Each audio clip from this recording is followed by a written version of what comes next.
with my vacation. Yeah. So it's story time with Uncle Mike for the next 2 hours on the show. A lot of fun doing that. So, there's a lot of topics we'll get to, a lot of fun things going on. There's a lot of stuff that we talked about before that we got new listeners all the time that we'll talk about. I get asked all the time, we're not going to get to it now, but during the show, the Kyle Busch incident at Nashville Speedway with me, you, and Larry Woody, it was one of the greatest moments in Nashville sports history. I happen to be right in the middle of all that. We'll talk about that. I always like the Jay Cutler story. You bring it up every time. I always ask you about it. Former quarterback Jay Cutler almost wasn't a quarterback in the National Football League because some certain coach wanted to put him in at safety, right? Yeah. His redshirt year. Woody Wouldnhofer and a certain offensive coordinator went ballistic.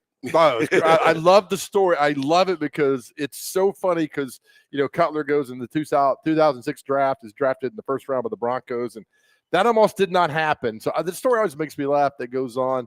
And we'll talk about how you and I were on the first paid professional football team in Nashville 4 years before the Titans arrived. It was at about this time this year of the year that this team started up. And I just saw it like a little small ad that Tennessean semi-pro football tryouts at Tennessee State. I think they said they were going to be at Tennessee State. And that's where they were, but I think they announced that up on the practice field. Right. And somebody at the Tennessean got the wise idea, hey, Oregon, go try out for this team and do a first-person story. Kind of like George Plimpton, right? And Paper Lion, was that what it's called? Paper Lion, absolutely, yeah.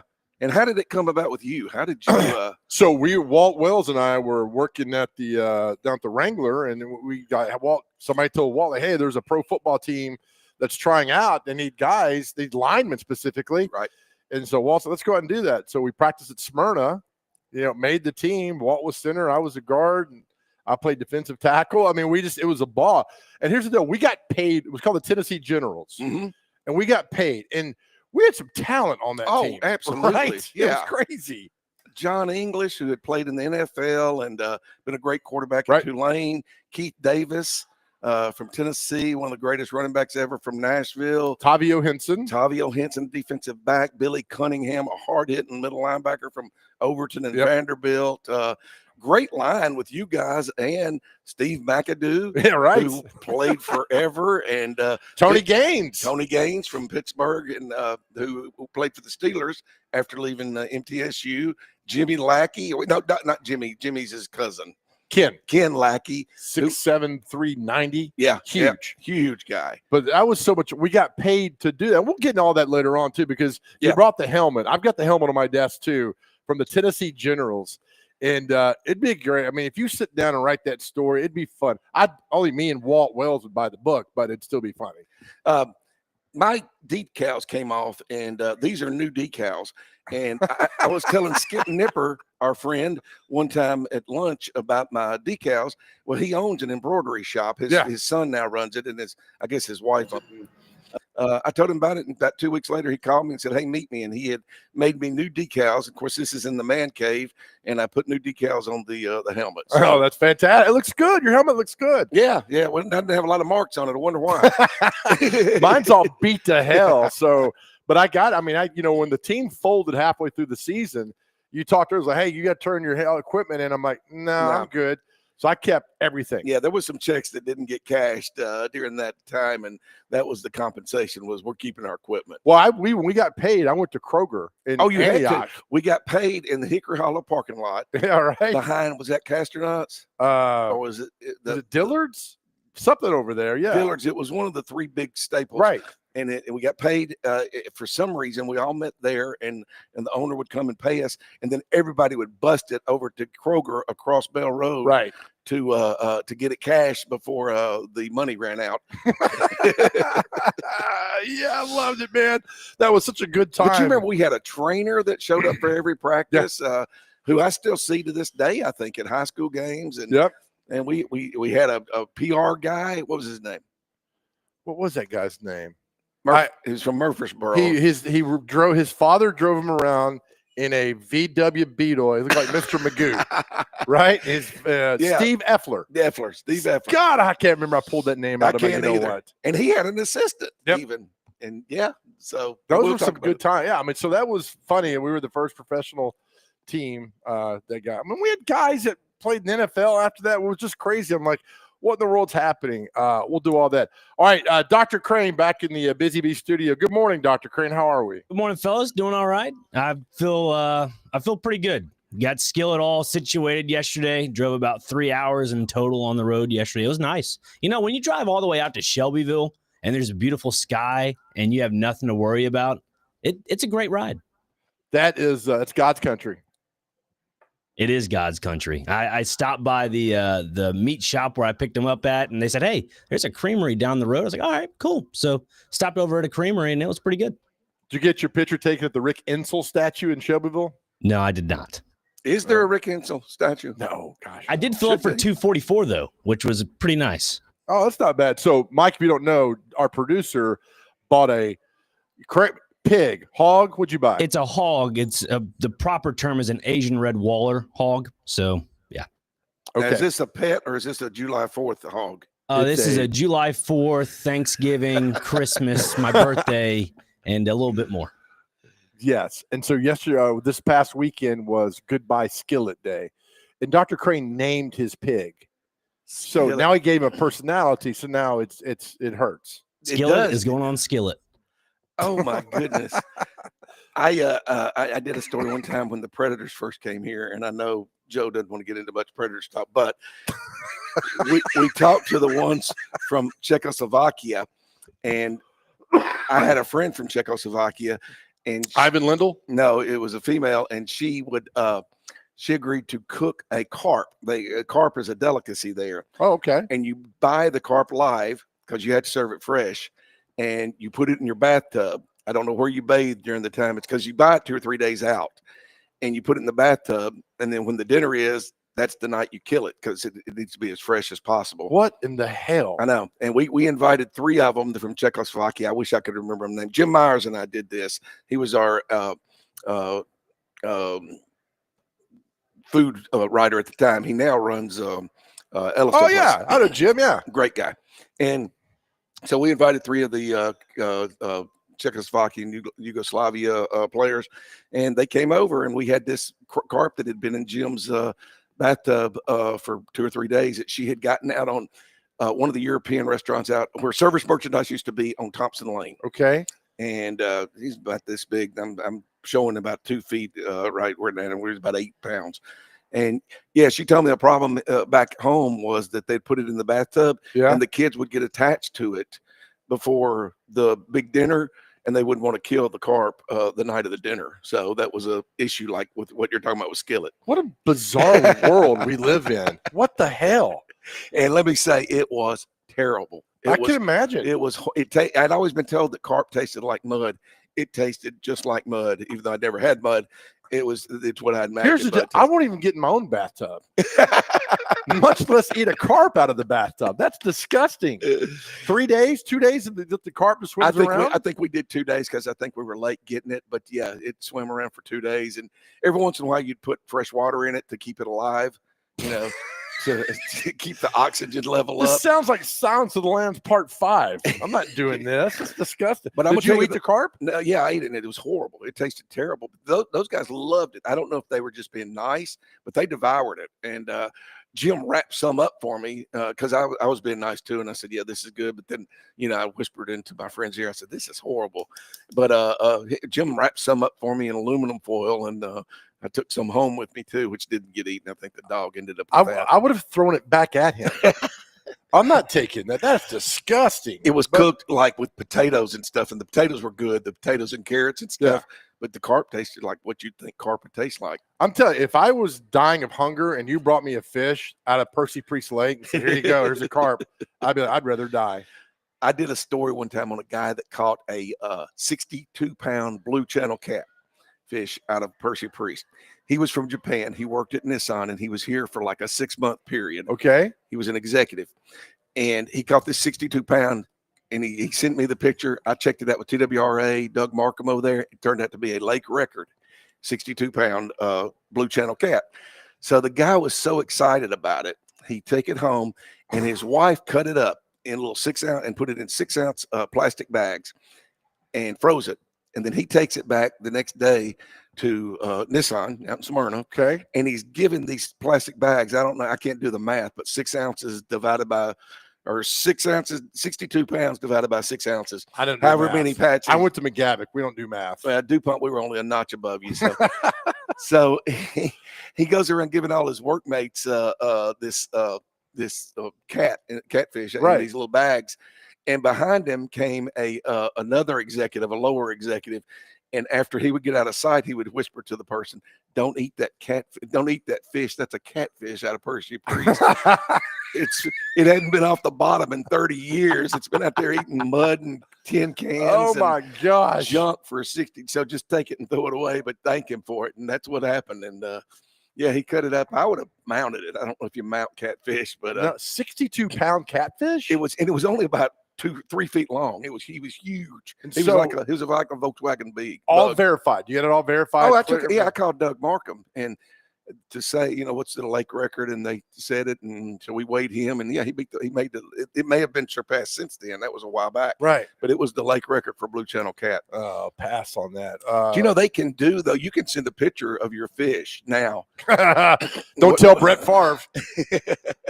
And they can estimate the weight. They can do the estimation of the length and the width and all that.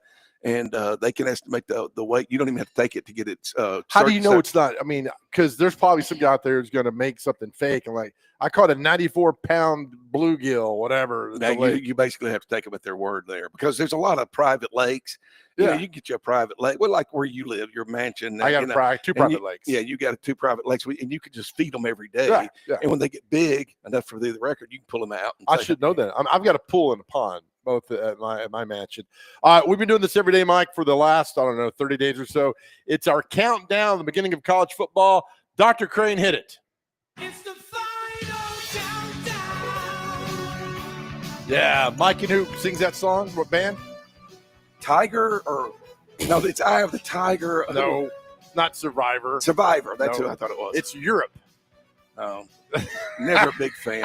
Flock of seagulls. I never liked that. All era. right, so I messed up yesterday. Today's officially 51 days out from the start of college football. 51 days out from the start of college football. Yesterday was 52, obviously, and we screwed that up, or I did. So 51 days out, and we've been asking famous number 51s. What's your favorite 51? Oh, God. Mike, when you think of 51, what number comes to mind? Dick Butkus. It's easy. Yeah, it's easy. It's way too easy. 51. And let me say, I hate these. I hate these countdowns because, like I Shut said, your mouth. I'm in the Joe Dubin free staycation right now, just cooling, chilling out. Right. And everybody always has to bring up 51 days, and you'll be working 7 days a week, 24 hours a day, worrying about what backup tackle sprained his ankle. But aren't you glad that I didn't bring up Mount Rushmore? Oh, gosh. That's the stuff. Mount Rushmore. But you know what? If anyway, 51 days. Dick Butkus is the one. I'm trying to think any more famous 51s. Like, was Sam Mills 51? I think he was. Any baseball players that come? I don't watch baseball. No basketball, even though 51 can be a basketball number because you can do 5 and 1. Yeah. And you can do 5 and 6. So that's why there's no numbers over 5. The referee. What? Okay. There are no numbers over 6. Whoa. So Dennis Rodman, wasn't he 91? He was the first one that I can remember that. Wow, look at you bringing knowledge today, man. You could be 55 and you couldn't be 56. You couldn't be 60 anything. And yeah, I have no idea how he did that. But yeah, because the referee can't do that with right. one hand, I never 5 thought and about 4. that. Yeah. Dr. Crane, did you realize this? I did not. Mike Organ, usually it's 2 hours I try to forget in my mind, but now Mike's bringing knowledge to us today. Yeah, I read up a bunch of stuff last night, useless knowledge last night. Yeah, you're right. So if you go over and you got to do the hands up and all that. Yeah, and I have no idea. Maybe somebody can tell us. Somebody can Google how Rodman got to the waiver to wear 96. We got a great listening audience that gets us what's going. All right, so we got a question for today. We like to play the what if game. And I thought today would be great, the what if game with you. Now, you can get on this 615-737-1025. We do the what if. We did the what if of like, what if Vince Young would have been good? What if Peyton Manning would have left and gone to the NFL after his junior year? What if Peyton Manning would have come to Nashville? Here's a what if for you. And listeners, you can weigh on this today because we like playing this game. And Mike Oregon, how long have you been at Tennessee since 19? You covered the Mayflower, right? When I it covered the started? Mayflower. They had a breakup touch football game when they landed at Plymouth, and Did they beat the Indians? and I was the yes. I'm they not beat- sure what the score was. They beat the Indians. Unfortunately, yes, they That's did. how football That's started. Pretty well documented, Right? The football started. And There's I that. was there, and I wrote some stuff down, and there on we went. Sanskrit. And the worst thing is you got beat by Greg Pogue on the story. That was the worst. All right, when did you start at Tennessee? Started 85. 85. Okay. All right. So this is a great question for you. Here's our question, guys. What if the Houston Oilers had never moved to Nashville? What if the Houston Oilers had never moved to Nashville? What would have happened to our city? That's our question. 615-737-1025. Mike Organ's in for Chase McCabe today. This is the Chase McCabe. Wait, this is the I can't even know my own damn show. This is the Chase and Big Joe show live from the Omni National Hotel here on 1025.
Right.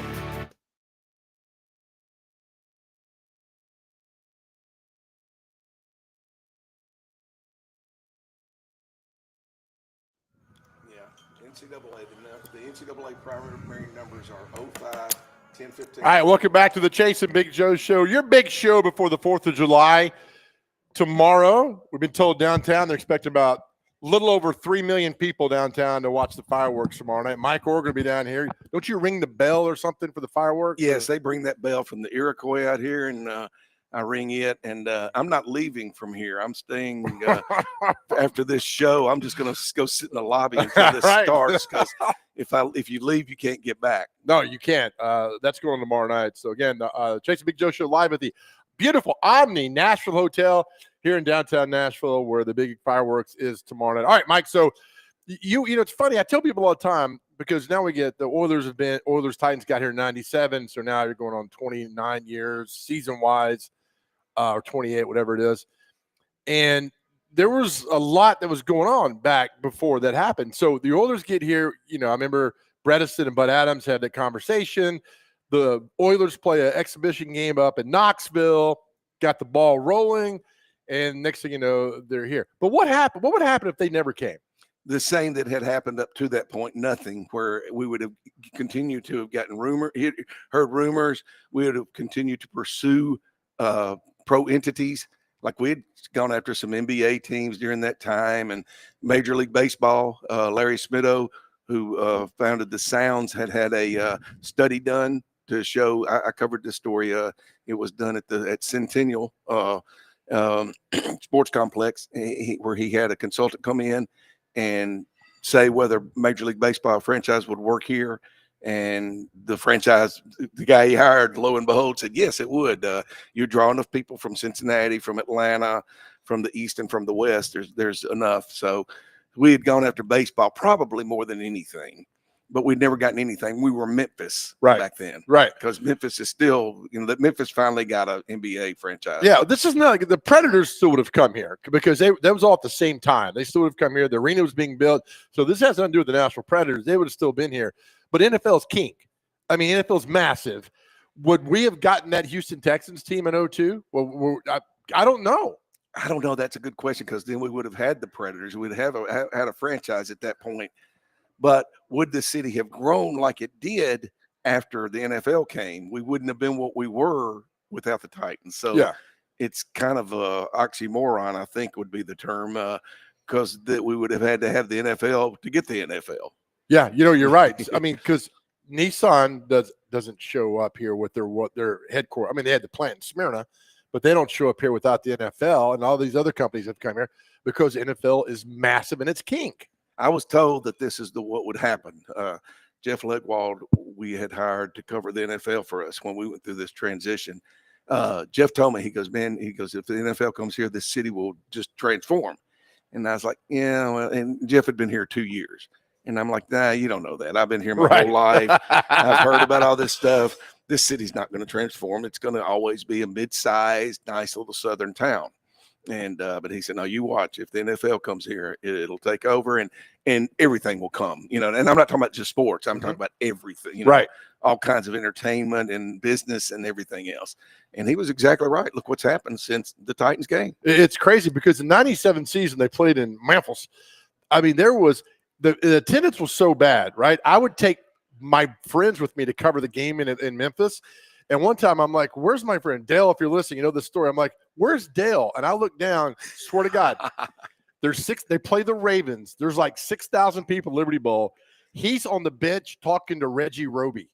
I'm like, how the hell did my friend, nobody cared. That's why Bud's like, you know what? We need to get out of Memphis. Yeah, they were Memphis supposed to doesn't stay like there this. 2 years. Yep. And they ended up at Vanderbilt. I remember they played the Steelers the last game of the year at Liberty Bowl Stadium.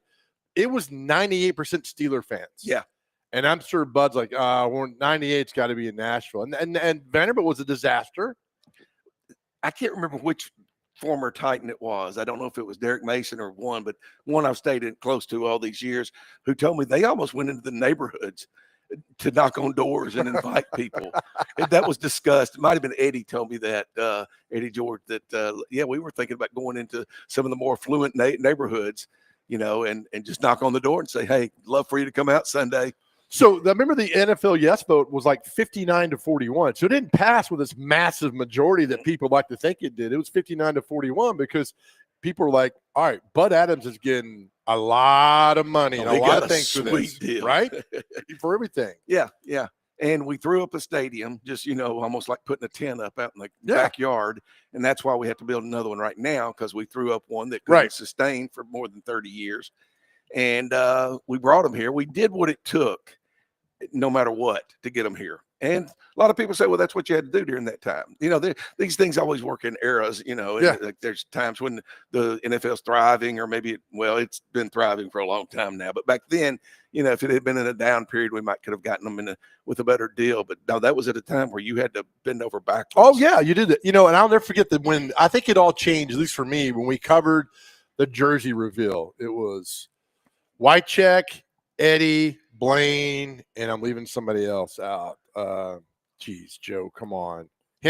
Craig Hendrick. Okay. Those four came out. They unveiled the jerseys, and people were like, all right, it's our team now. Yep. And then people went crazy, and then the winning season in 99 took it. But I was just like, had they never come here, look what would have happened. Would we have gotten a team in Nashville? I don't think we would have. No, I just I don't think so. I mean, who has come since then? Who has moved since then? Houston Is in the only 02. team. That's it. Yeah.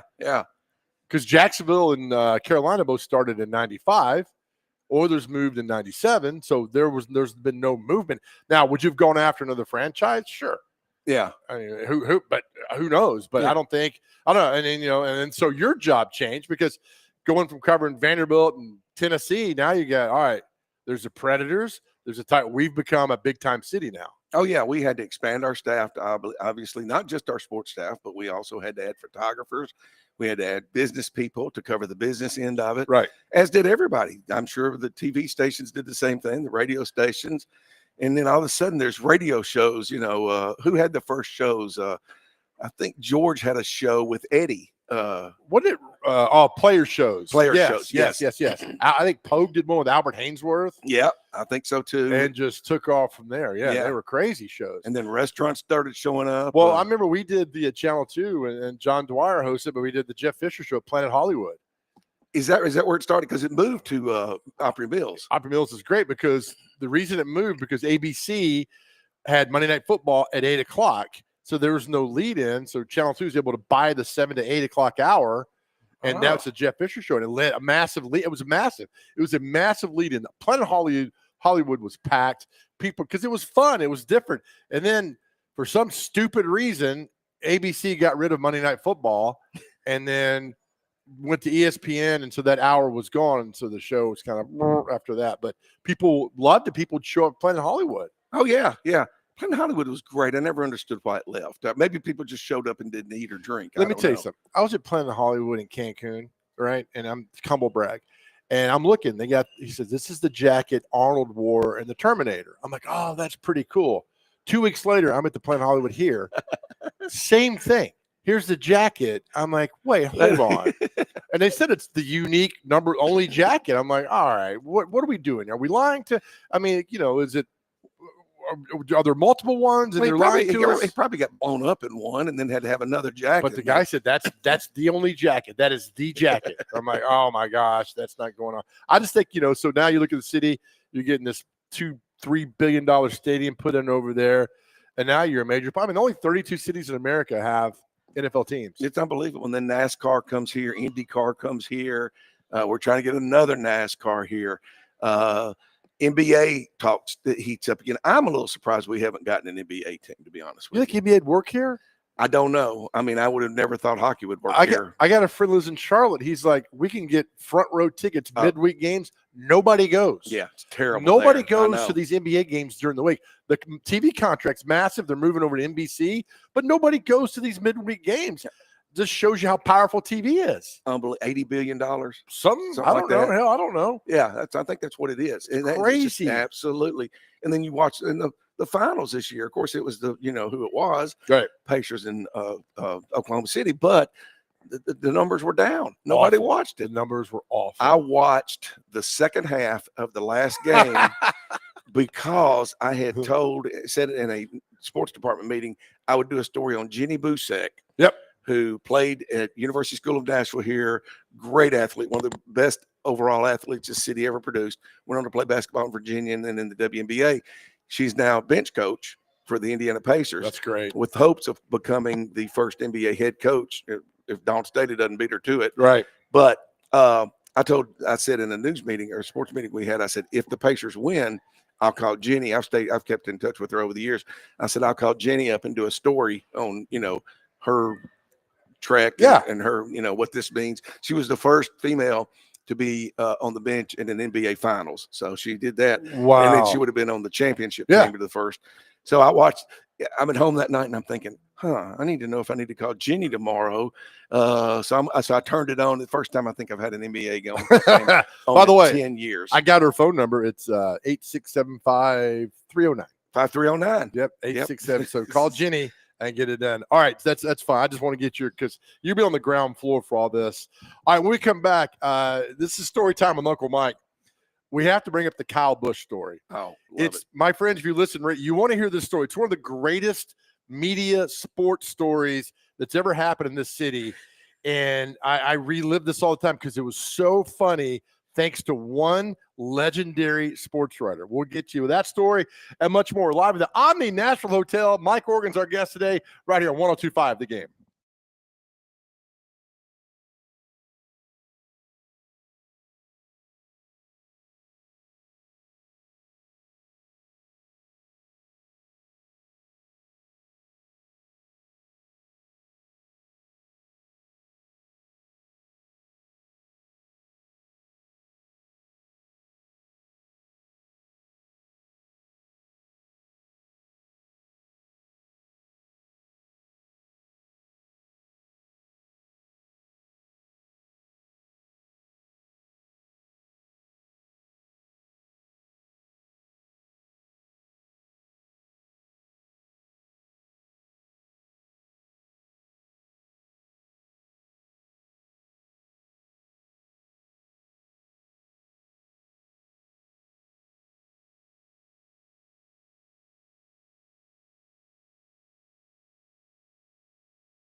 right, welcome back to the Chase and Big Joe Show live this morning at the Omni Nashville Hotel in downtown Nashville. We're ready for the big 4th of July event happening tomorrow night. I'm told there's going to be a little over 8 million people downtown tomorrow night to take all this in. Should be a lot of fun. Mike Organ with us.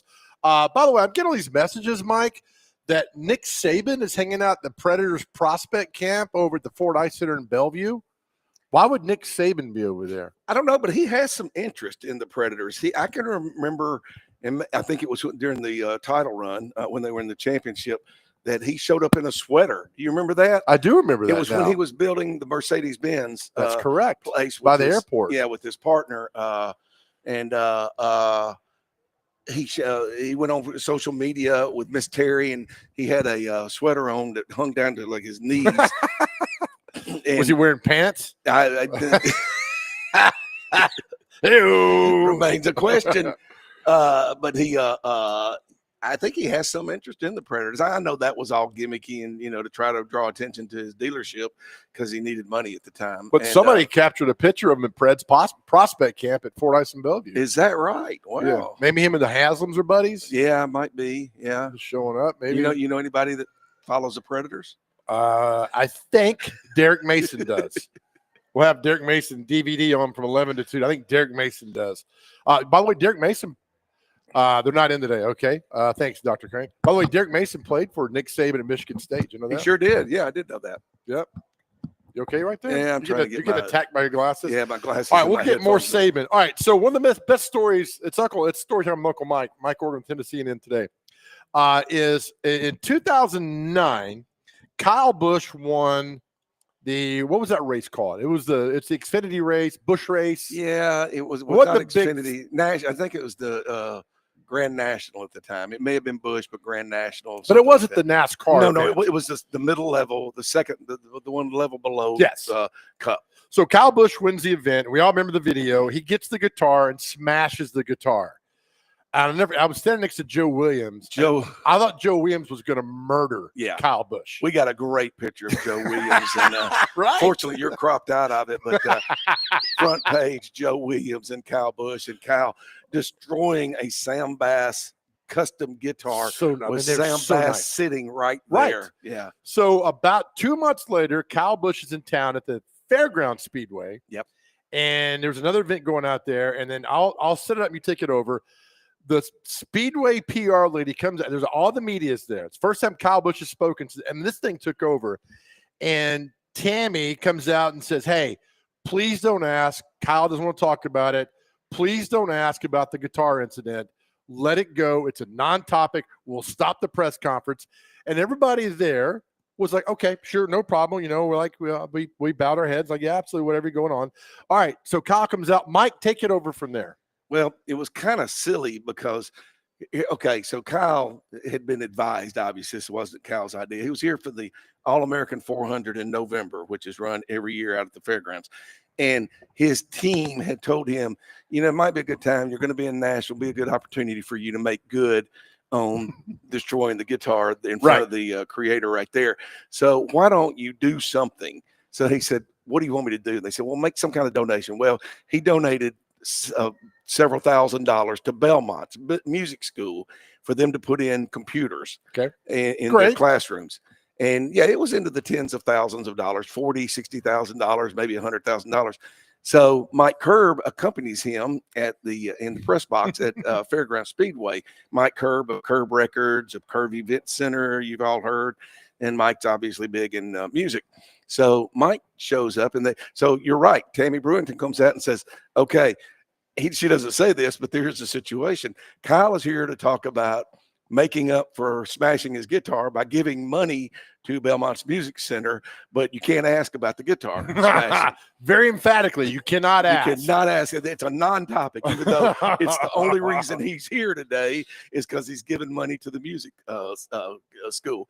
So he comes out, and he's got his jumpsuit on. He's got his race suit on, and he's standing there with Mike and me and Joe and the rest of the media are here in town, and Larry Woody, who had Hall of Fame auto racing rider for the Tennessean, covered racing since they used to run moonshine over in the hills.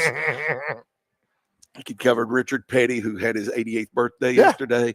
So he everybody agrees, yeah, we're not going to ask that question. So Mike steps up and gives the exact amount and what they're going to use it for and what it'll mean for the music Right. school. And they say, okay, let's open it up to questions. I think Kyle probably made a comment or something, an opening comment. And he said, now let's open it up for questions. First question, Larry Woody got his hand up. Tammy calls on Larry. Larry says, in retrospect, Kyle, do you wish you hadn't smashed the guitar at Nashville Super Speedway? So Tammy jumps up and then Tammy's just the messenger. Tammy jumps up and says, waves her hands. No. That's off the record. That's off. We can't talk about that. That's not, so that's out of bounds. And so Woody says, so she steps aside. Woody goes, what about it, Kyle? Would you have? Right. So we're all laughing at this point. Gosh. It's turning into chaos. Joe's on one knee. Right. I'm holding like 8 microphones. He's volunteered to hold everybody's TV mics. He's on one knee and I'm standing above him, and I take a picture of Joe, who looks up at me like, what is going on? I thought this was going to be like a boring, a check donation kind of thing. Yep. And I got a great picture of Joe that I'll share on social media sometime. So Mike Curb steps up and he goes, okay, can we just stick to the donation and what a wonderful gesture this is on Kyle's behalf? And Woody says to Mike Curb, who hasn't been spoken to like this in probably ever, he says, why don't you let Kyle talk? Why don't you let Kyle say that, Mike? Speak for himself. And Mike starts to say something back to Woody, and Kyle steps up and says, I'll talk about it. And Woody's known Kyle Busch since he was 8 years old, running around with his older brother, who was also a NASCAR driver, Kurt Busch. So Woody'd known him since he was a kid, and he knew all you had to do was push his buttons, and he'd talk about it. And he did. He stepped up. He stepped in front of Mike Curb, and he said, I'll talk about it. No, I don't regret it. It was a spur of the moment, and I've talked to Sam Bass since then, and he didn't have any problem with it. And I'm just doing this because I love music or whatever he said. And so that's going on. We're all laughing. Other people asking questions. Tammy's trying to shut everybody up. It got so big that during all that, right after that, ESPN texts me and says, hey, we want that video. And so it made ESPN. It was a big deal, and it just took off, and it was bizarre. And so I tell when I talk to journalism students, I bring up Larry Woody. And Woody, don't let PR people tell you what you can't do. Absolutely not. This is America. Right. And Larry Woody was retired at the time, by the way. I had replaced Larry Woody as the NASCAR rider. That's why I'm there, is to cover. Woody's doing this for some magazine. I can't even remember the name of it. He's freelancing. Right. He's just there to, grab a couple of quotes, go back home, write a story, make a couple of $100. Yes. But the newspaper man in him wouldn't let him do that. So he did that. So you mentioned there were some other people standing up. There's Mike, there's Tammy, there's Kyle, there's another guy, younger guy up there, 22 years old. Well, after it all calms down relatively, the young man comes up to Woody and says, I want to talk to you outside. Well, Larry Woody is a Vietnam vet. Okay? Right. He was there, and Woody's pretty tough. He's from the South. He's a hunter and fisherman. He goes to Canada every year on a trip. Takes 13 hours to get there, where he drives straight to it, stops for pee breaks, and that's it. And then he takes a hop out on an island. That's the only way you can get out there on a small plane. And then he hunts and fishes for a week or two every year. Wow. So anyway, Woody gladly steps outside, which is outside the press box there with this guy. And I follow him, and I stop at the door because I'm not going to try to get between them. I want to hear it. So I'm listening outside the door, and the guy got on to Woody, called him a couple of, we use the initials. I don't want to do that, but Woody lit into him. And like I said, I'm standing behind a steel door, and I can hear just Woody going off. Yes. So they come back in. Woody comes back in. I don't even remember if the kid came back in. At this point, Kyle Busch is still going. Kyle Busch still talking. Talking. Yeah. It's like one-on-ones now. Yeah. Yeah.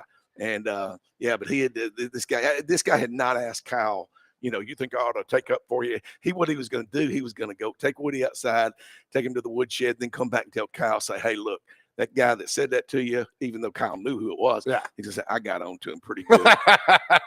I doubt that he did that after that. Yeah, it was great. And so it just it truly in a second spiraled out of control, because when he shushed Mike Curb up, and then Kyle stood up and started talking, and then it was screaming. And Oh, then yeah, poor yeah. Tammy's trying to control things. We're all, I mean, I'm asking questions. We're all, I mean, it just, when ESPN calls and says, hey, we want this video, because the guitar thing became a huge story. Yeah. He smashed the guitar. Oh, it was a national story. Yeah. And to this day, it remains a national story. And he's been a good sport about it, because he won another Xfinity race at the fairgrounds 2 years ago. And as soon as it was over, he pulls into victory lane. They hand him a guitar, and he takes it up and puts it over his head like he's going to smash it, and then smiles and brings it back down. Oh, yes. So he's still, everybody, it's still a story. Yeah. And Kyle's, he's at the end of his career. I don't know how much longer he's going to race, but that will go down. He's won a lot of races. He hadn't won any lately, but that'll go down part of his legacy. Always. I'll never forget that moment. All right, more with Mike Organ in for Chase McCabe. Story time here today till 11 o'clock, right here on 102.5 Live from the Omni Nashville Hotel. This is the Chase and Big Joe Show.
writer, Alex Darter.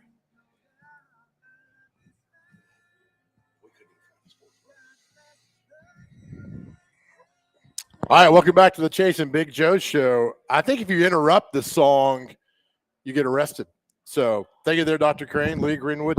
I've seen Lee Greenwood sing that song at he sung at the Sugar Bowl between Miami and Tennessee. I saw him sing it at the opening of a grocery store in, I think it was Goodlettsville, Hendersonville area. I've seen him sing that song at a car dealership.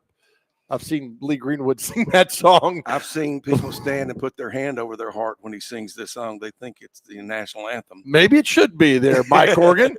Maybe it should be. We've gotten our good friend Bill Wickett for the Nashville Predators, who's a very good man, informed us that Nick Saban and Bill Haslam are good friends, and then he invited Nick Saban up to talk to the boys on Tuesday. He said a little bit of inspiration and knowledge for Nick Saban. Who picks up the check there if they go out to dinner? Haslam or Saban? Right?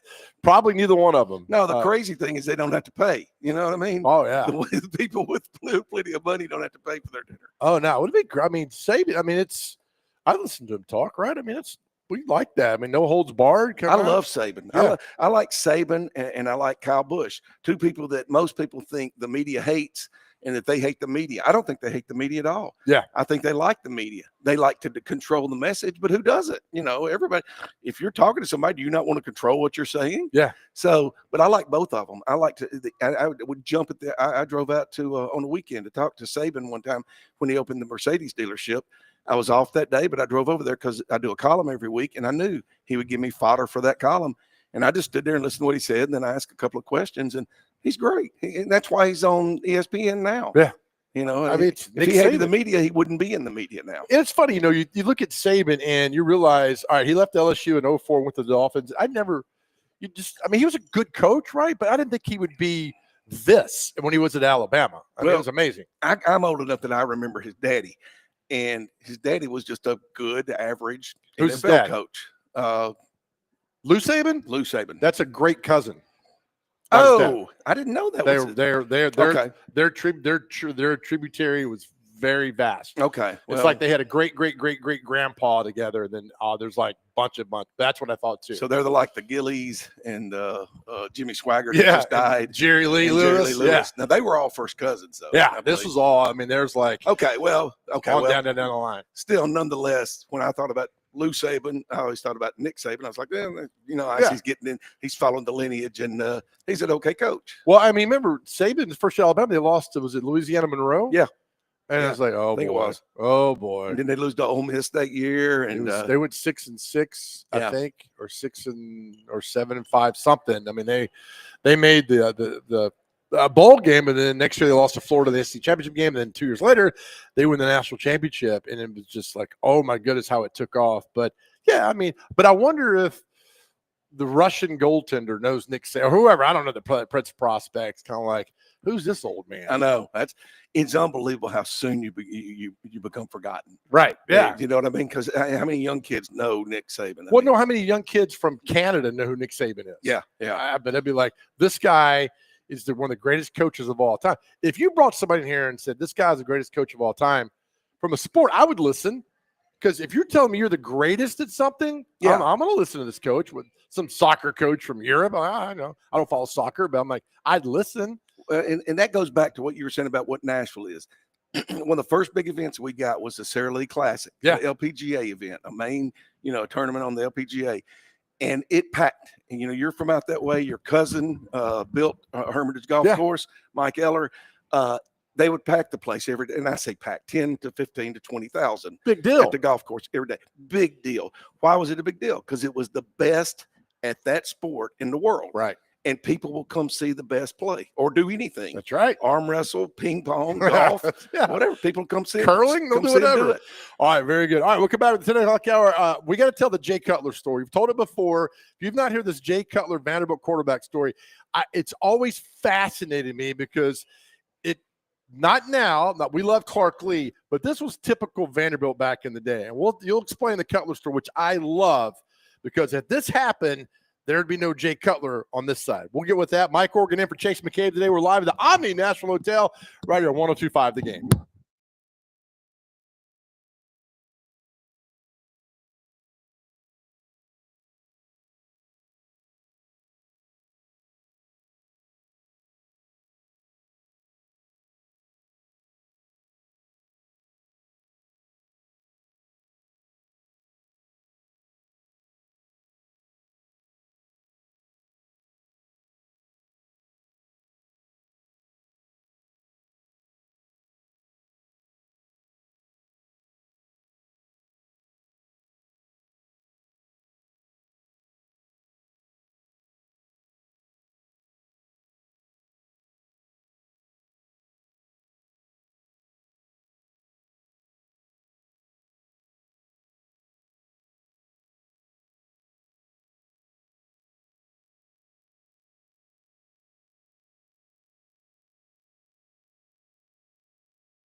All right, welcome back to the Chase McCabe and Big Joe Show live at the Omni Nashville Hotel, downtown Nashville. Chase McCabe off today. Well, he's not off. He's given he got certified LinkedIn cloud storage, and he goes around giving talks to communities and businesses. So he's giving a speech today, but he'll be off next week, and Dr. Crane will be with me next week for all that. Instead, part of my community service from the court, I have to bring Mike Organ on when Chase is out. And Mike, good morning, buddy. Good morning. I'd be Chase's talk today if I wasn't here. So. Yeah, it's great talk. I mean, it's about how to really utilize cloud storage on LinkedIn. Are you on LinkedIn? No, I think I'm on it, but I'm not active on it. Yeah, you know what I mean? I wouldn't just grab the Big Joe on the Go name because a lot of you boneheads like to take that stuff. So I want to take my intellectual property, which is an oxymoron when it comes to me. Right? Mike Organ's in. All right, so we had story time with Mike. This is great. We're not going to delve into third line for the Tennessee Titans or the backup goalie for the Predators. It's story time today. All right, Jay Cutler, great, NFL quarterback, played with the Broncos, Bears, and the Dolphins and everything, lives here and all that. Came to Vanderbilt, and he played at Vanderbilt 02 to 05. He was redshirted in 2001. Mike, you covered that team there, Woody Woodenhofer in 2001. Tell me how they almost ruined Jay Cutler's career, and I love this story. Woody was had come here from the NFL with Pittsburgh Steelers, had been a part of building the steel curtain defense. He came with a NFL mindset and never backed off of that. He kind of had that mindset the whole time he was here. And he was Rod Dowhauer's defensive coordinator at Vandy, right? Yes. So yes. Dowhauer's here 95, 96, who was awful, gone. They gave the job to Woody, which I don't know why. Yeah. So Woody's defenses were good on an awful team. Yes. So that's how he got the head coaching job. But he had this NFL mindset, and part of that mindset was you play your best 22 players on the football field. Your best 22 players need to be on the field, was what he told me was his mindset. So with that in mind, about 6 or 7 games into the season, I don't remember, they're 2-4 or something like that, 1-5 something. And Woody would volunteer stuff to me all the time. I wouldn't have to ask him. He would tell me things. He would tell me things before he told his assistant coaches, which of course I loved. His assistant coaches didn't like that. Right. They didn't like reading what he was going to tell them that afternoon in the paper that morning. But he tells me one day, he says, hey, I'm going to start. We knew about Jay Cutler. He was a big time prospect for Vanderbilt. And he wasn't for other schools. He was not heavily recruited. Right. For Vanderbilt, he was good. And we could see him on the practice field and see he was a good athlete. 6'3", really good athlete. Big dude. So Woody tells me one day, he goes, hey, I'm going to move Cutler to defensive backfield and start him at safety. And I'm like, okay. And I don't know. Is this week 7? It's into the midseason at least of his redshirt season. Right. And I'm like, well, you do need your 22 best players on, and he's probably in the top 5. And yeah, if you can't get him in at quarterback, where right. Greg Zolman was a returning starting left-hander, and and Greg wasn't terrible. So, but they just didn't. Jay wasn't good enough to unseat Greg at quarterback. So Woody's going to put him at safety. Well, I guess Woody thought I was just going to write things when he told me and, not ask anybody else. But so I go to Steve Crosby, who is the offensive coordinator and quarterbacks coach. No, Jeff Rutledge was quarterbacks coach from Alabama, but he's the offensive coordinator. Right. And I tell Steve, and he grows crazy. Steve by far was the most verbal, animated coach on the staff. And he lets out a string of obscenities like you wouldn't believe. I remember I told him in the cafeteria where Magic Nuried was the right. would fix this. I tell him in there because I go straight from where Woody was to tell him in that. And he just goes crazy. Now, unfortunately, he has the sense to cool down before he goes to talk to Woody. He goes to Woody on his knees and he says, please, no, don't do this. And Woody, we need the best players out on the field. He goes, I know that, but do not take my quarterback away. Right. And the thing about Woody was he would make decisions and then he would back off of them after he would, somebody would go to him and he backed off of that decision. I don't know if it was ever even brought up to Jay Cutler. I think you brought it up to Jay Cutler. And he verified it. Okay, so he did. So He it was at he did a juvenile diabetes camp at Pope John Paul. Yeah, yeah. And I said, "Is this Mike Organ tells me this? Is it true?" He's like, "Yeah, it was true. They came to me," and I was like, "Whatever helps the team." Jay was very open. He's like, "Whatever helps the team. Yeah, I prefer to stay at quarterback, but if you need me, I'll help the team out." And he's like, "Had it been preseason, yes." But I could have sworn he said it was week 7. it was. I think they were like 1-6 or something. That's why Woody wanted to do it, Right? Because he's like, we're losing all these games, and we've got a player over here that could help us win the last 2 or 3, or Yeah. And the thing is, and you're right about this, had he gone out there, he would have been a success. He would have done well at safety, and there would have been no reason to ever move him back to quarterback. 0. And who's the last Vanderbilt quarterback drafted in the first round? I mean, Bill Wade, 1950 something, and then Jay Cutler, right? Cutler, doing exactly. all that. Yeah. So that just showed. And then Woody was fired after the 0-1 season, and then Bobby Johnson came in with all that. So during that time, which, and I'm sure, and then Jay goes on and makes me, which is fine because he had a hell of arms, a hell of a quarterback.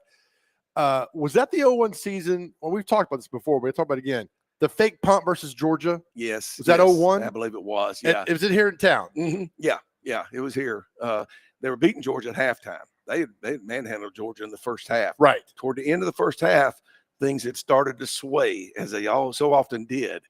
And the game was going back to where it was supposed to be in the universe, in Georgia's control. Right. So at halftime, Woody makes a decision. We got to do something. We got to find something in the second half. And by the way, Clark Lee was on these teams. That's another thing that's God interesting. bless Clark Lee. We're talking about a coach. We're talking about a quarterback, and Clark Lee's on the sideline watching all this happen. The current Vanderbilt coach. So the second half starts. Vanderbilt's up by a couple of touchdowns. Vanderbilt gets the ball, takes the kickoff, and gets up to about the 24-yard line. Goes nowhere in 3 downs, and Woody calls a fake punt. Justin Perky, great guy from Good Pasture, runs a quarterback option or a punt option. I get punter option going left. Never gets to pitch it because he gets swarmed at Georgia's. How Georgia saw it. Why would you ever be looking for a fake punt on the 23-yard line? But Georgia saw it coming. They tackle Perky, as I recall. He doesn't even get to make the pitch, and it goes Georgia's way. They score. They end up taking over control. In the postseason, in the post game, everybody's ready to jump on Woody. What a stupid decision. Why would you do this? Everybody, that's the setting for you listeners. Before the coach comes out, all the media that knows better than the coach always. Always. I can't wait to ask him. Right? I was the only guy in the room that agreed with the call. Not the call so much as I understood. Okay. I empathized with what Woody was going through, because I had that same sinking feeling toward the end of the first half that he had, because I had seen so much Vanderbilt football. He hadn't seen as much as I had seen, but he had already gotten the same sinking feeling. And I agreed you needed to do something. Now, fake punt at the 23 against a Georgia football team, maybe that's not what you do, but I had the same feeling that he had. So I understood, and I was not hard on him at all. So if that play works, what happens? They might regain momentum. They had lost momentum completely. But if you shame Georgia like that again after they had taken control, maybe if you get the 6 yards or whatever it was, they needed, you shut them down, and then they're like, oh my gosh, we're back to where we were at the start of the game. Oh, wow. And do they go on to win? I don't know, but they got a better shot at winning than another bad thing. The snowball continues to roll down the hill, and now they've got the ball, in your red zone to start the second half. You covered Vanderbilt football how long? 10 years. Is that the most gut-wrenching, heartbreaking loss? There's got to be more, right? Because LSU was probably worse. LSU was worse. LSU was Jerry DiNardo, who had run out on Vanderbilt, literally. Yep, you're right. Ran out on Vanderbilt to go to LSU. Regrets it. And they've got LSU on the ropes. And they're going to go. Is that here or down there? Here. Okay. And they're going to go for 2. Vanderbilt is, and they can't get lined up. So they get a penalty. I don't know why it's funny. Then they can't get lined up again. So they get another penalty. Delay penalty. So now you're 10 yards back. So now you're going to kick the extra point and tie instead of take the lead. and they can't get lined up. So Oh, no. they get moved back again, and Oh, they got a no. good kicker. I think John Markham was a kicker. They keep getting moved back, and then by the time they finally kick the extra point, it's not good. They end up losing. That was the most gut-wrenching Oh, my gosh. to lose to LSU. South Carolina was tough because Woody told me they quit on him. And you never hear a coach say that. Maybe Steve Spurrier. I heard you and Chase talking about that. It was yesterday, the other day. Spurrier's a quitter. Yeah. But you always ask a coach, did they quit on? No, they fought to the very end. We lost 70-0, but I'm proud of the way they fought to the end, which is not true. Yeah. But Woody told me after this game, he said they quit on me tonight. And I said, really? And he goes, yeah, they quit on me. And I quoted him. And of course, they all got mad at me the next Monday at practice for writing that they quit, that the players quit on him. I'm like, your coach said it. I didn't say it. And Woody got tired of hearing that that cock-a-doodle-doo that they do in South Carolina after every touchdown is driving him crazy. That rooster crow that they do. Oh, my goodness. Yeah. What about the 87 Tennessee Van? I know you weren't covering there, but Vanderbilt goes up in 87 in Knoxville, and it's the first half. It's beating the snot out of Tennessee. I mean, it was Tennessee almost quit at halftime. It was that bad. Is this the one where Chris Gaines made so many tackles? I'm up there for Friday night quarterfinals. Yeah, of high school football. High school football covering Jefferson County when they had Todd and his brother Collins? Todd Collins and Brent Collins. Todd and Brent Collins. Brent's gone by now, but Todd's the stud. Todd's Mr. Football or the MVP. We didn't have Mr. Football back then. He's great. So player. anyway, I'm covering Jefferson County and they're playing Tullahoma, I believe. And they beat Tullahoma. So I'm there in Jefferson County, which is close to Knoxville. You got to go back through Knoxville. So my boss says, Jimmy Davies says, swing by Dayla Stadium, cover the Vanderbilt Tennessee game, help Woody and Clymer out, Larry Woody and David Clymer out. I throw all these names around like that's good. You know him. I would too if I was in your position. So I get there and they say, hey, you know Chris Gaines, right? Yeah, grew up with him. And they said, well, Woody says, why don't you focus on Chris, see if he has a good game. Okay, yeah, right. And do a story one way or the other. If he has a bad game, say, big game. Because it was his last game. It was his last game. His brother had played at Tennessee, and he was one of the best defensive players in the country, went on to be an All-American. So he said, do a story on Chris Gaines one way or the other, if he has a good game or bad game. We had a pretty good game. So he had a great game. He had one of the best games that any defensive player has ever had in the SEC. Yep. And Majors even said that. I got a great picture after the game of Johnny Majors holding Chris by the arm, whispering in his ear. And I gave it to Chris on his 50th birthday. I framed it and gave it to Chris on his 50th birthday, which was about 5 or 6 years ago. But yeah, Johnny Majors told him, he said, we wouldn't have beat them if they all played like you. Yeah, right. I think was Vanderbilt up like 31-7. I mean, so I don't know. 28-7 or 31-7, something like that. But in control. Yes, and into the third quarter, in the fourth quarter. Yeah, and then Tennessee started feeding Reggie Cobb. Yep.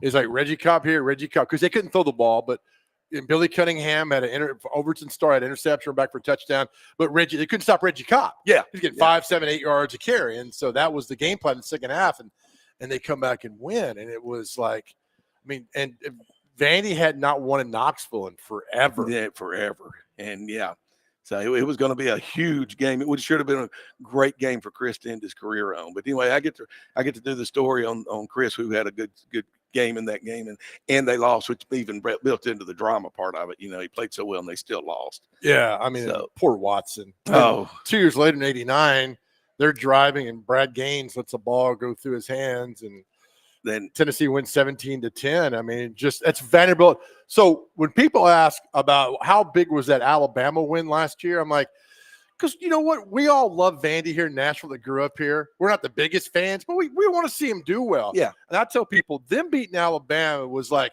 they exorcised all that bad stuff. Yeah. For decades. Yes. Because they beat the number 1 team in the country. No doubt about it. Sometimes when people write this was the biggest win in Vanderbilt history, you got some guys that come out of the 30s or 40s. No, hold on just a second. We beat Sewanee in 32. Exactly. This was when the people wrote last year that was Vanderbilt's biggest win of all time. There was no question. Yeah, that's the one definitive claim that could be made. We were taught early on in journalism school when I went to work at Tennessee. It was like, never say the, just say one of the. Yeah. And it would have been easy to write last year, this is among Vanderbilt's biggest wins ever. No, you could say this was Vanderbilt's biggest win ever, bigger than any bowl win. They had a Peach Bowl win in 58, I think, that was over Auburn, I think. 58. That was huge. That was Right. big back then. But no, this was definitively the biggest win because of the games we're talking about. You're talking about Watson. I went down to cover MTSU in Chattanooga for a night game one year, and is at Chattanooga, and a buddy of mine had told me to swing by and catch Swanee's homecoming because it was an experience. Yeah. So I get on top of the mountain, and I go to Swanee's homecoming. Guys wearing kilts, dogs running out on the field because there's no fence around the field. So I'm pulling in to Swanee, and from the time I got off the interstate till I get in the Swanee parking lot, it's 21-0. The game had not started by the time I got off the interstate. Anybody that knows how far Swanee is from the interstate, it's not far. Right. By the time I'm pulling in looking for a parking place, and I don't have to look long because there's not many cars there, it's 21-0, and with Alabama leading, and that's what we grew up with right there. Oh yeah. Oh my goodness. All right, we'll come back. That's a great story. We talk about Mount Rushmore all the time, but we never talk about Mount Rushmore of Nashville. And there's one guy that I want to ask your opinion on that needs to be on there that we never talk about, but he needs to be on there. All right, Mike Organ's with us. We're live at the Omni Nashville Hotel on this beautiful day in downtown Nashville. This is the Chase and Big Joe show right here on 102.5 The Game.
All right, welcome back to the Chase and Big Joe show here on 102.5 The Game. Chase McCabe on vacation.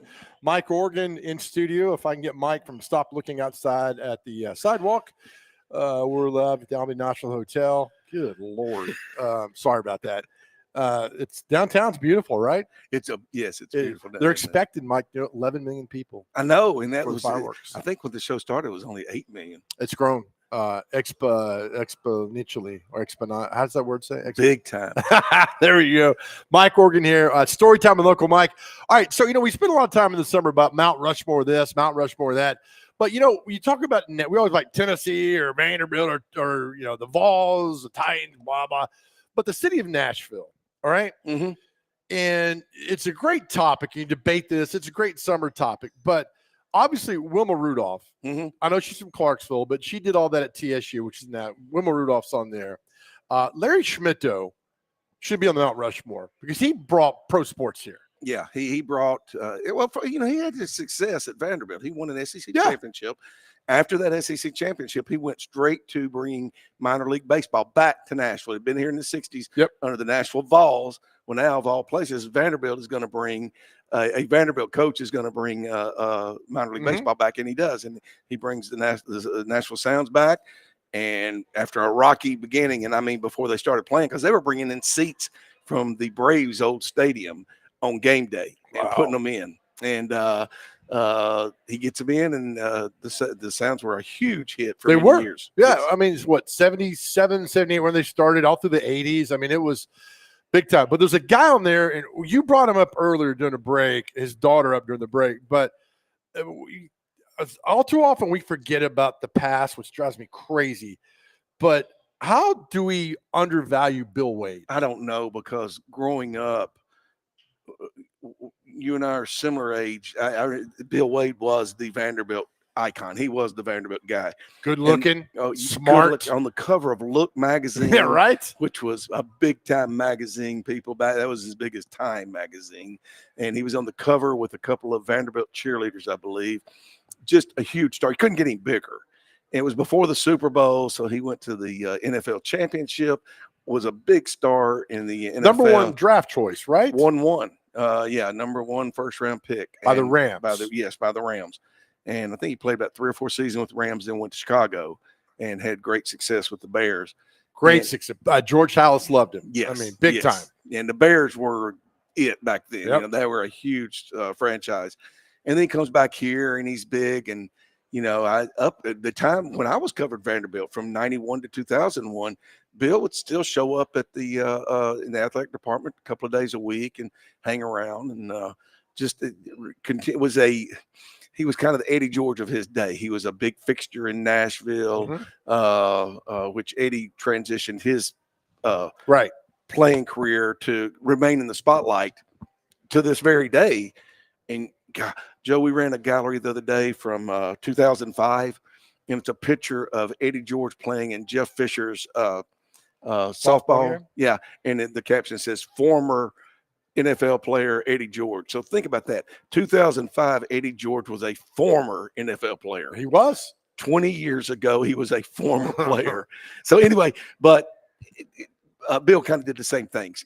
Maintained a high profile and was in the inaugural Vanderbilt Hall of Fame, Athletic Hall of Fame class. Yeah. And was just a high-profile individual in this town until his death. Yeah, we've never had a number one draft choice out of number one overall in football in the NFL out of Nashville, and he was. They played at NBA, just a legend. And so I've had people like looking at like, oh yeah, oh my gosh, this guy. I mean, before TVs were in your house. Yes. This guy, I think 51, 52, 53, right in there. When Bill Belichick. Before Bill Wade passed, when the Patriots came here in 19, I asked Belichick. I've got the soundbite somewhere, but I'm too lazy to find it. And I said, hey, when you came to town, you spend time with Bill Wade. And Bill Belichick talked for 1 minute and 19 seconds. Is that right? On Bill Wade. Great single wing quarterback. My father coached him. Steve coached with him. And Bill was born here in Nashville. When Steve was on that staff. That's right. And so he's like, he was an icon. Loved talking to him. He ran the Bears single wing, and Belichick. I don't think Belichick was going to shut up talking about him. but it shows you That sentence has never been said. Right. Bill Belichick. So wasn't that's good why, as I mean, people bang on Belichick all the time, but I mean, the fact that he just embraces history like that from these guys who are legends is amazing. Well, you remember Belichick ran the country music half marathon. Yep. And what year would that have been? You know better. 2014. Than okay, 2014. Well, after he ran it, now he was dating a young lady or a lady from Franklin. Mhm. But after it was over, we asked him, said, "Why are you in Nashville?" I think a lot of people just assumed he was here for her. He said, "No, I'm here because Bill Wade's in a Yes. assisted living home, and I came in to visit him." And he had spent a couple of hours with Bill that day, the day before, I think. Yeah, that's right. So, I Yeah. mean, it's funny. I was telling Jeff Fisher this past weekend. There's a Bill Belichick. This guy spent a year with the Patriots in 2002, wrote a book called Patriot Reign. Great Boston Globe writer. And he wrote afterwards, when the Patriots came here in 2002, played Monday Night Football, Titans beat the snot out of him. Manhandle him, push him around, everything. And Belichick said, that was the most physical beatdown I've ever had as a coach. Wow. And that was never going to happen again. So talk about Belichick flew into town. His aunt lived in Cookeville. He went to see her. She died like a couple weeks after he visited her. And he came back. He's like, it was just a terrible weekend. And my aunt was sick. And then the Titans, Jeff Fisher's football team, shoved us around the football field the entire game. I think the game's only 24-10. He goes, we were never in that game because I vowed then we would never be out physical or out manhandled by a team. I was like, oh, there's a lot of Nashville connections with Bill Belichick here. Yeah, yeah. And I think he almost married the woman from they had a house in Leaper's Fork. I know that. Yeah. Who's he dating now? I don't know. I've not seen it. I'm not sure who he's dating now. Has he got a new girlfriend? I think he's single. Oh no. I mean, and I was like, thank you, Bill Belichick, for May, the month of May, because in the sports world, it's not really a lot happening. And he got us through the month of May because we were doing the Belichick Watch with all that. You know what my thoughts of Bill Belichick, when I think of Bill Belichick, this was before. This is why it's still hard for me to comprehend the success he had, because when Rod Dowhauer was hired to come to Vanderbilt, which you mentioned a while ago, and this is the first time in the last 10 years that Rod Dowhauer has been name has been mentioned twice on a radio show on the same day. Oh no, that's never happened before. No, never happened before. So, but when he was hired, we shut the blinds, please. Good Lord. Probably not hired. The Tennesseans sent me up to spend a week with Dowhauer. He stayed with the Browns because they were in the playoffs, even after he got hired at Vanderbilt. Okay. And Belichick was the coach. And Belichick was the coach. And the Browns gave me great access. They let me sit in on a team meeting. They let me sit in on his press conferences. And they wanted me to see how he interacted with I wanted to see how he interacted with Rod Dowhauer. Wow. And so they let me sit in a team meeting. I mean, they know I'm not going to report anything that's going to give away. I think they were playing the Steelers. Belichick allowed you in a team meeting? Yeah, I know I was in there. Yeah, man. But again, he was not a big name. He was he was one of those retread NFL coaches that was probably going to be here in a couple of years, then go to another place, which is what he did.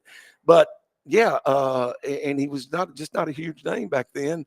And he had been DC for the Giants and won a defensive coordinator, won some Super Bowls, but he'd been in the Browns a few years. Yeah, wasn't really sitting there. I mean, I was far more interested in the locker room where I had Vinny Testaverde and the former Redskins quarterback Ripien.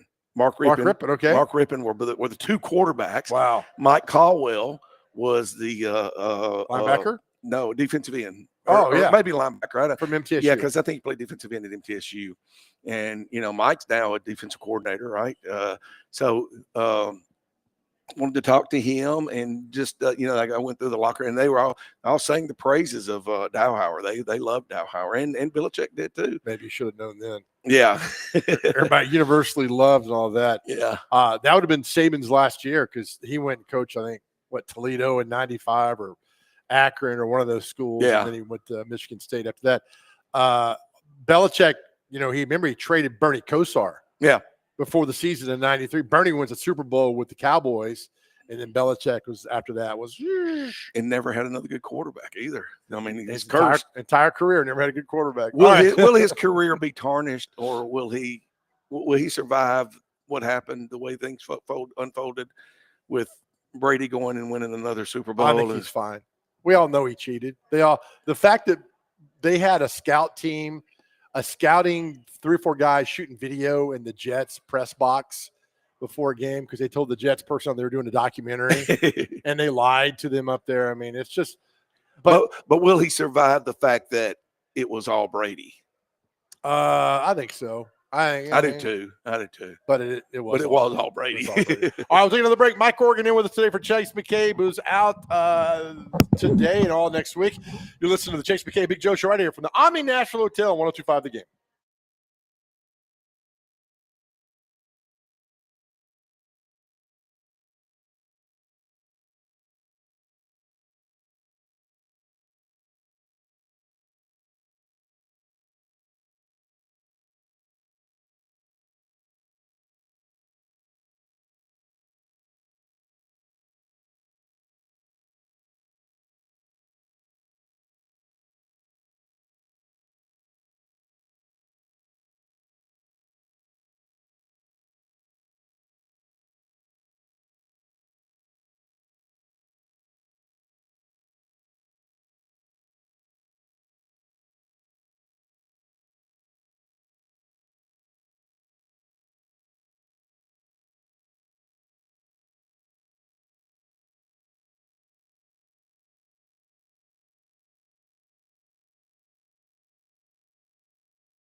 All right, welcome back here to the Chase McCabe and Big Joe Show live at the Omni Nashville Hotel downtown, where tomorrow night the fireworks are happening. I'm told somewhere between 300,000 and 11 million people will be downtown Nashville. Mike, you coming downtown tomorrow? Yeah, I'm not leaving. I said I'm gonna go hang out in the lobby and Just take it all in. I got a good parking place, valet. How much it gonna run me? Oh gosh, between probably I'll leave around $600.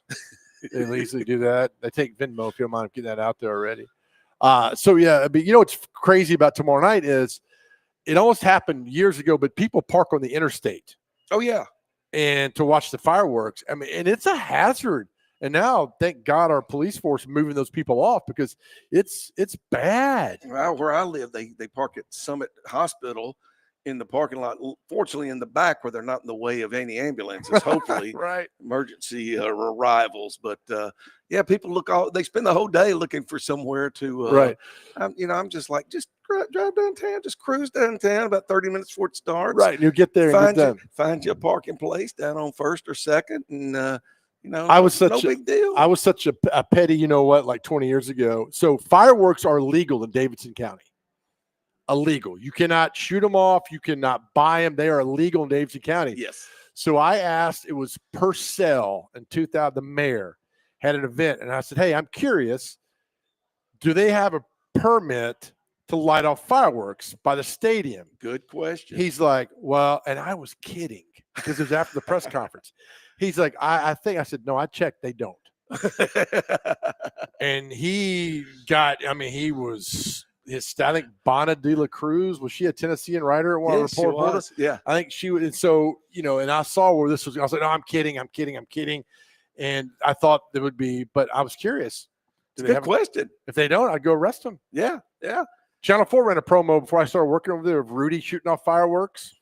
It was like, we're your hometown news. And I'm like, I wonder if Rudy got a permit. Yeah. Yeah. Can you imagine arresting Rudy Kalis? Well, knowing Rudy, he probably did get a he probably permit. did. Rudy's the one guy that went and got the permit for all that. We issued one permit this year to Rudy. Mr. Rudy Kalis.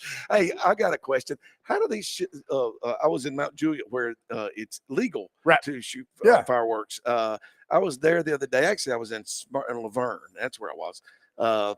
Damn, man, you're all over the town. I know. I just get around. Right. And she said. one of those tents, those humongous tents was open, and it's 70% off for all fireworks. How do you open and you're already 70% off what? Did they mark it up again to come back down? But they just opened. I mean, and they opened up 70% because this was like Monday. Wow. So they were just opening, and they're opening 70% off. A lot of those firework tents are like coaches run those places. Oh, I know. Like, yeah. And they get good money for the program. Those guys will do anything through the summer. You remember they used to run the wave pool, wave country, and Heck yeah, they did. work at Hermitage Landing, now known as Nashville Shores. Yep.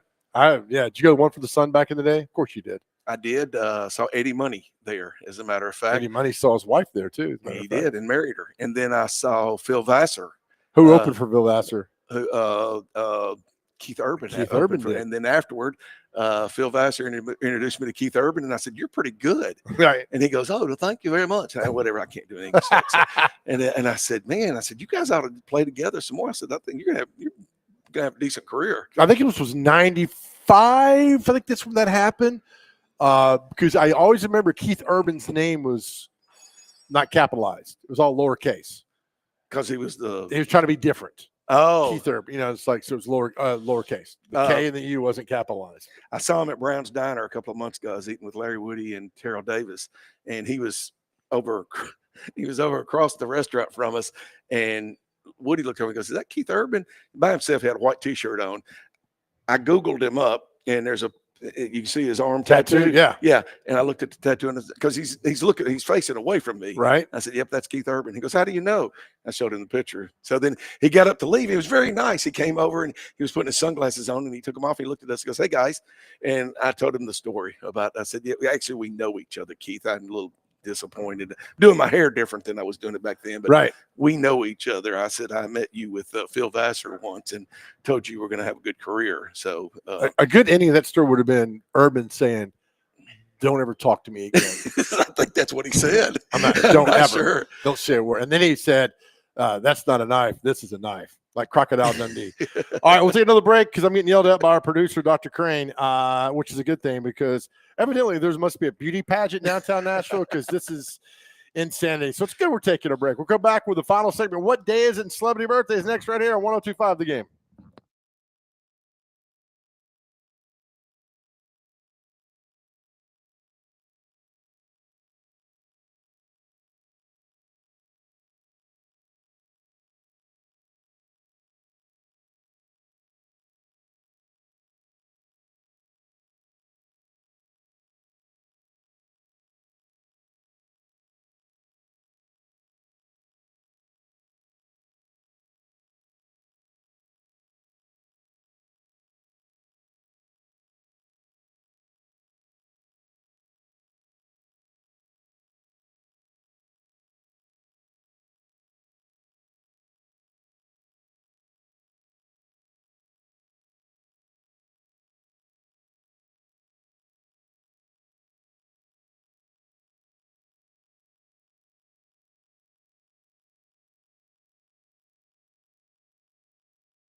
You got nowhere to go.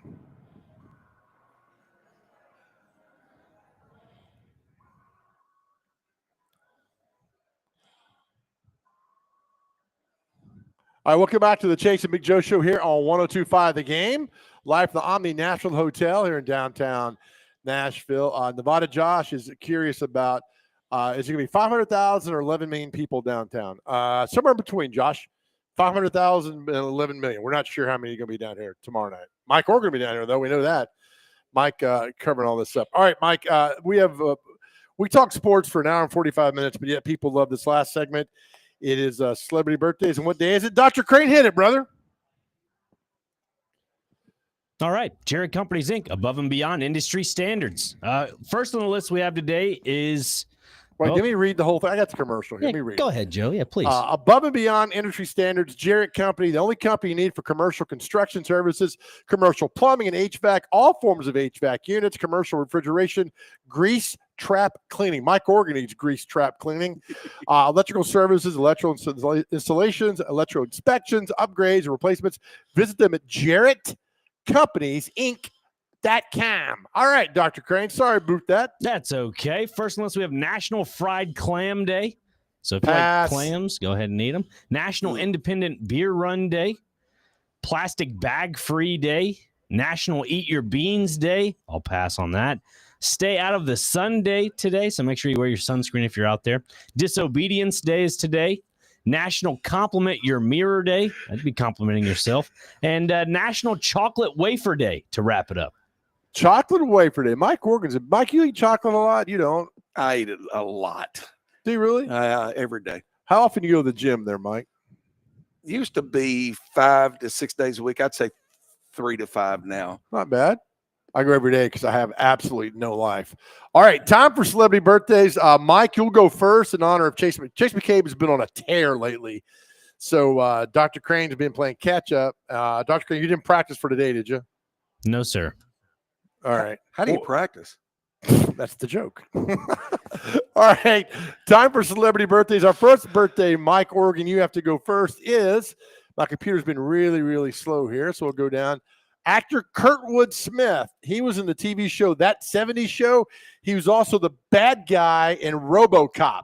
Kurtwood Smith. He's the dad on That 70s Show. 57. Oh, no. I'm sorry. Oh, You already said it. 84. Yep. Oh, gosh. 82. Dr. Crane, what would you have said, Mike? I'd have said 75, You'd have missed 77, it something anyway. like that. It's all right, though. So Dr. Crane's on board. I 1-0. didn't watch that show.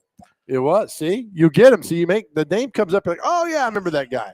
So we scroll down here as the computers take. Oh, this guy is from Louisville, Kentucky. You might know this guy. His name is Tom Cruise. How old is Tom Cruise? 64. 63. 63 exactly. Dr. Crane's up 3-0. Do you know he's from Louisville? I didn't know that. It's Tom Mapother, Mapother. That's the name. Next birthday is Connie Nielsen. She's pretty. She was in Gladiator. Okay, she's of the Nielsen ratings. She had her dad started. Yeah. 50. 58. 61. Oh, gosh, you didn't know her. Come on. Go down here. Let's see who else we got. A lot of these people you've like, oh, never heard of him. Like Patrick Wilson. I'm sure he's famous. Never heard of him. Or not. He's not. All right. Olivia Munn. She's married to John Mulaney. She used to date Aaron Rodgers, and she said Aaron Rodgers made her go crazy. She's not the gymnast from LSU? That's not her. Nope. That's Olivia Dunn. Olivia Munn, Aaron Rodgers, 40 years old. Tomato, right? You know, I'd say 53. 45. Did I get that? No, you didn't. You got to go within 2. Rob Schneider's daughter, Elle King. 22. 25. 36. Oh, God, you're terrible. Country singer Johnny Lee. Did he pass away recently? If not, happy birthday, Johnny. Remember he sang "Looking for Love in All the Wrong Places." So Looking for nub. I didn't know dead people counted. I don't know. 79. 81. 79 dead on. Thank No you. pun intended. Writer Dave Barry, who is great. Oh, Dave love Barry. Dave Barry. Oh, wonderful writer. 60. No, I'm going to say 72. 78. 78 exactly. Ugh. Dr. Crane's at 5. We got some birthdays. Don't worry. We got a little bit more to go through here. Talk show host Montel Williams. 64. 58. 69. Country singer Aaron Tippin. Okay, Aaron Tippin. No, I actually know Aaron Tippin. I met him a couple of times. If you count that as knowing. Nope. 66. 72. 67. It's now 5-3. Dr. Crane. Let's see here. Actress Yeardley Smith. She does the voice of Maggie On The Simpsons, Yeardley Smith. 57. 58. 61. God, you're so close. Country singer, great singer, songwriter, Trent Tomlinson. Give me a song. He sings that one song about mom and trucks And beer. and beer. 60 years old. 64. 50. We got a few more here. Don't go anywhere. Dr. Crane's at 5-3. Dr. Crane's got to win some of these eventually. All right. Former Major League Baseball pitcher Frank Tanana. How old is Frank Tanana? 49. 54. 72. Good Lord, y'all. Former Major League Baseball player Moises Alou. 49. 54. 59.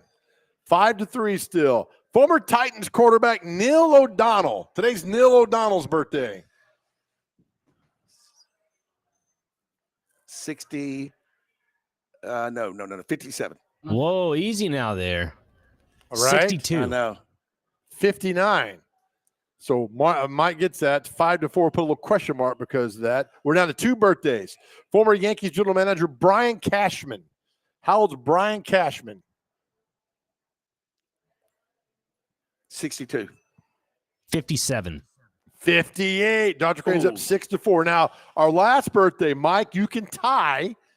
It's the best you can do. If you don't get anything, I Nick can't wins. tie. It's 6-4. If you get it dead on, you get 2 points. Oh. I didn't And you know say that. you listen to the show? Why do you lie to I us? said I listened to it that one day you and Chase were talking about something. Our final birthday, Timu Solani, the former hockey player. Timu, and I know you love hockey, Mike. Timu Solani, about as much as I do. And now he's got the website, Timu, right? That's him, right? Same guy, yeah. 52. 54. 55. Nick, Dr. Crane, you win 7-4. Thank you very much. That snaps a 15-day losing streak. It does. You showed that writer. You don't know what he's talking about. Mike, as always, thank you. Good What to you be got- here. When are you back on the job? Next Tuesday. You have a story yet? Yeah, we got the Hall of Fame. The Tennessee Sports Hall yeah. of Fame is induction right down here. Why don't you and go talk to our boy Derek Mason, who's getting Derek inducted? Mason and No, we don't know. We don't care about anybody else okay. except for Derek Mason. I'll talk to D Mason. That's all we care about. All right, and and Marcel Reed is going to have a camp Okay. over at Tennessee State, the starting quarterback for the Texas A&M. Maybe he'll loan me a couple $100,000. Mike, as always, love you, brother. Thanks for everything. Hey, as we leave our show all the time to our guys out there with the message, if you are struggling, please talk to somebody, whether via text or phone. You can call us on your cell phone. You can call 988 or you can text that number. Somebody's always there to talk to you. We tell you every day that we love you so much. Our world is a better place because you are here. Please know that you are powerful. Our world's a better place. Know that we love you, more importantly, more than anything else in this world. God loves you. Stay tuned. DVD is next.